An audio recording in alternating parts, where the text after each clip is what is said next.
Colour papers വെച്ചിട്ട് കുഞ്ഞൻ flowers ഉണ്ടാക്കി നോക്കിയാലോ? അരി ഉണ്ടാക്കാനും ഈസിയാണ്, കാണാനും നല്ല ക്യൂട്ടാണ്.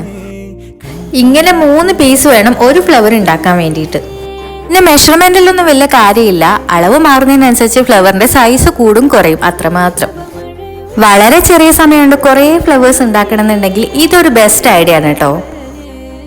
വീട്ടിൽ കുറച്ച് അറ്റകുറ്റപ്പണികളൊക്കെ നടക്കുന്ന കാരണം സമയം ഒട്ടും കിട്ടാറില്ല. എന്നാലും നിങ്ങൾക്ക് യൂസ്ഫുൾ ആയിട്ടുള്ള ഒരു വീഡിയോ ചെയ്യണമെന്നുണ്ടായിരുന്നു, അങ്ങനെ തുടങ്ങിയതാണ് ഈ ഒരു വീഡിയോ.